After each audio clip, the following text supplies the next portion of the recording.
કે હુસેન પીરા નામનો શખ્સ જે તેલંગાનામાં 59 લાખ રૂપિયાની FICN એટલે ફેક કરન્સી કેસમાં ડિસેમ્બર 2024માં પકડાયેલો, તેના દાહોદ જિલ્લા ખાતેના સંપર્કો છે. આ બાબત ઉપર ટેકનિકલ કામ કરતા ધ્યાનમાં આવ્યું કે હુસેન પીરા 2023ના 10મા મહિનાથી દાહોદ જિલ્લામાં આવતો જતો હતો, દાહોદના લોકોને મળતો હતો. મીનવાઇલ રાજસ્થાન પોલીસ દ્વારા જે કેસ દાખલ કરવામાં આવ્યો એ કેસમાં પણ સંલગ્ન લોકોના નામ ધ્યાન પર આવ્યા.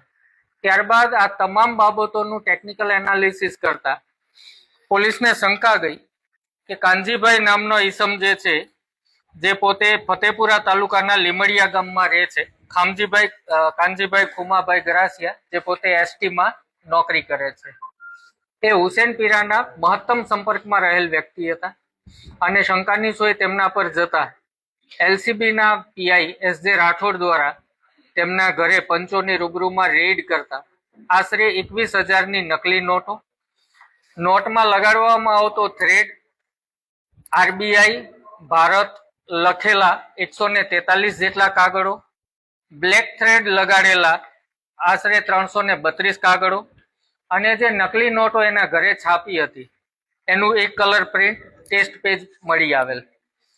આ કાનજીભાઈ અને એમના પત્નીનાઓની ધરપકડ કર્યા બાદ તેમની પૂછપરછમાં એ ધ્યાનમાં આવ્યું કે 10મા મહિનામાં તેમને મુકેશ પંચાલ નામનો ઈસમ જે છે, સંજેલીના પેથાપુરનો વતની છે, શાકભાજીનું કામ કરે છે, એના દ્વારા તેઓ હુસેન પીરાના સંપર્કમાં આવેલા.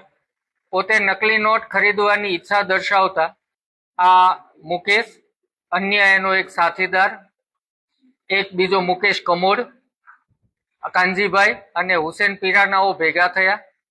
લીંબડિયા ગામે એમના ઘરે પ્રિન્ટર અને સંસાધનો લાવી હુસેન પીરાએ નોટો છાપી.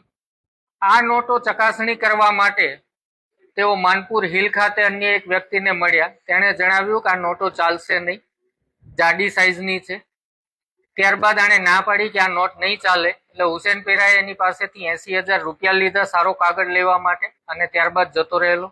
આજથી 8 મહિના પહેલા હુસેન પીરા જાફર નામના ઈસમ સાથે ફરી પાછો આવ્યો. ફરી પાછા આ લોકો ભેગા થયા અને એમણે નોટો છાપી. એ નોટો પૈકી આ 21,000ની નોટો પકડાઈ છે, આ કાગળો પકડાયા છે. પ્રિન્ટર 2 પ્રકારના આ લોકો યુઝ કરતા હતા અને થ્રેડ સેટ કરવા માટે ઇસ્ત્રીનો ઉપયોગ કરતા હતા. સ્પેશિયલ ક્વોલિટીના કાગળો આ લોકો લાવતા હતા.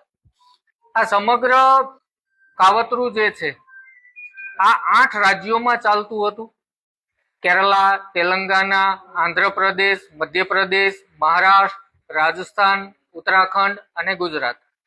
મોટાભાગે આ હુસેન પીરા અને એની ગેંગ આદિવાસી વિસ્તારોને, ગ્રામીણ વિસ્તારોને ટાર્ગેટ કરતી હતી.